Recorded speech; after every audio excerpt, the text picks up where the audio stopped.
baseball technical stuff. I'm really glad to be back.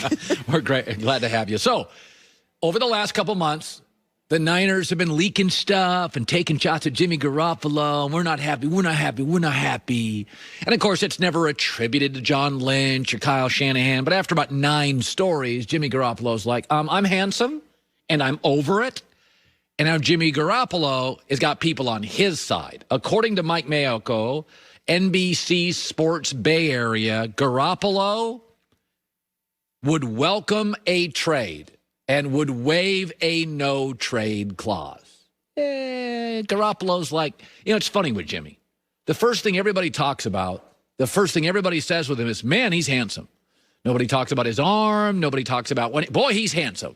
It's almost like everybody out there wants him to play a quarterback in a commercial or a movie, not be their quarterback. But here's the definitive argument, and this is what Garoppolo has on his side, and you can't argue it. Belichick loved him. Kyle Shanahan traded for him. And the Niners, with a great roster, stink when he doesn't start. Listen, we all know there's 6 great quarterbacks in this league. We all know. You can put them in any order. I don't care. Mahomes, Brady, Aaron Rodgers, Russell Wilson, Josh Allen, and Deshaun Watson. They can win games. They can carry a franchise. And in the NFL, you got to be a top 12 quarterback historically to win a Super Bowl. So those are the 6, and Garoppolo's not in it. The next 6, and I put mine up this morning, totally arguable. I'd go Lamar, Justin Herbert, Derek Carr, Garoppolo, Matt Ryan, Kyler Murray. You could argue me out of Matt Ryan and put in Dak. It'd be fine. I wouldn't lose a lot of sleep on it. My guess is Carson Wentz halfway through the season when Frank Reich will probably be in there instead of Matt Ryan. That's my next 6. Lamar, Herbert, Carr, Garoppolo, Matt Ryan, Kyler Murray. I think Kyler's got a much higher ceiling than Dak. But you could argue Kirk Cousins, low ceiling to me. You could argue Dak, great kid, not a great arm talent. But Garoppolo's in there. And you can't argue. Belichick loved him. He's pretty smart. Kyle Shanahan traded for him. He's really smart. And the Niners are awful when he doesn't play. So that I've never bought into this. Garoppolo's going to get traded. I know y'all think he's handsome, but when the best defensive coach of my life loves him, meaning he sees him every day at practice and he thinks, oh, he could beat a good defense, and the best young offensive coach in the NFL, in my opinion, loves him, and the Niners roster, which is fairly stacked, is awful, they can't win without him, I think Garoppolo's staying in San Francisco. I know a lot of you look at him like people look at the actor Chris Evans. The first thing you say is, God, he's good looking. Don Cheadle, it's like, what an actor. Ed Norton, what an actor. Mark Ruffalo, what an actor. Chris Evans, God, he's good looking. I know, but Chris Evans has to be able to act or directors wouldn't keep giving him jobs. Otherwise, movies would just have models. He's got to be able to act. And Jimmy Garoppolo's got to be able to quarterback because the Niners are awful when he doesn't play. And they have a good O-line. They have a great tight end. They have good backs. They have an unbelievable front. They have active linebackers. So Jimmy Garoppolo fired back. Garoppolo said, listen, yes, I may be good looking, but I'm tired of being told I'm the problem here. Because in my only year of starting, Jimmy Garoppolo in his life has had 1 full year of starting. Let's review. 69% completion percentage, 101 passer rating, 2-to-1 touchdowns to picks. And Garoppolo's tired of it, and he's got a right to be tired of it. So I watched a lot of NBA over the last 3 days. And we are moving into a space before we get to the real exciting NFL free agent stuff.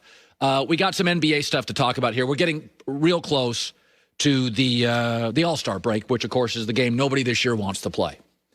So Joy and I have talked about this in the last several years. 3 words, go for it. I watched the Boston Celtics twice over the last 3-4 days. Boston would make an accountant proud. They're frugal. They develop players. They draft well. They're smart. They did everything right. They got the smart head coach. They win every trade. And I watched them yesterday blow a lead to a very average team, the New Orleans Pelicans. And my takeaway is this morning the Celtics are 6th in the East. Their roster doesn't have a legitimate big. Kemba Walker's deteriorating physically, and they don't have enough good players. They've become the Packers. Is that frugal, put their money away, pay off their house, But go look at the last 5 NBA champs. I'll read them for you. The Lakers, they went and got AD. The Raptors, they went and aggressively got Kawhi. The Warriors, they aggressively got KD. The Cavs, they got LeBron and Kevin Love. Heat, they got LeBron and Bosh. That's your last 5. Okay, the Celtics were in the James Harden sweepstakes this offseason. Do you know what Danny Ainge said? The price is a little too high. They were in the Kawhi sweepstakes, and Danny Ainge said, the price is a little uncomfortable for us. They were in the Paul George sweepstakes. They were in the Anthony Davis sweepstakes, and they talked themselves out of it. In the last 35 years, the proud Boston Celtics have a title. Remember the year? They went for it with Kevin Garnett and Ray Allen. The Dodgers were really good. They went and got Mookie Betts. The 3 best teams in the NFL at the end of the year were the Buccaneers, total go-for-it organization. Buffalo went and got Stephon Diggs, and Kansas City, nothing but stars. I know other GMs look at the Celtics and go, oh, they're so frugal and they develop and they accumulate draft picks. They're just not that good. They're just not that good. They need another star. They have no size. They tried to trade Kemba Walker in the offseason because they know he can't play back-to-backs. He's deteriorated. Danny Ainge last week on Boston Radio, to his credit, acknowledged you don't have enough good players. Our roster obviously is not good. I mean, there's no ifs, ands, or buts about it, and that's who we are. But this team, where we are, if there's somebody to blame, this is Danny Ainge to blame. This is not Brad Stevens. It's not Jason Tatum or Jaylen Brown. It's like we're not good enough right now, and we all know that. And, we need to get better. Who beat the Celtics last year in the Eastern Conference Finals? Miami. They went for it with Jimmy Butler, which I didn't love. It was kind of a risk. Butler had been hard to get along with, temperamental, struggles with some teammates, and the Heat got to the finals.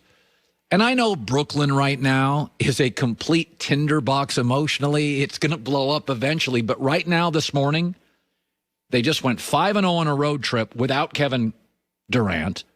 They've won 6 straight. Between Kyrie, James Harden, and Kevin Durant, they're offensively virtually unstoppable. And so, Boston for years, they did everything right. It's so Packers. The right coach, the right draft picks. They win every trade. They developed Jaylen Brown and Marcus Smart, who have some limitations, but they were so patient, and you don't have enough good players. They're not going to be able to beat Milwaukee or Philadelphia in the playoffs because they'll get owned by Embiid and Giannis' size. They're not offensively gifted enough to beat a Brooklyn. And Boston's one of those teams, you always know your team is kind of limited in any sport when they have to play a certain way to win. Like if this team doesn't play exactly how it's scripted, they always say, baking is just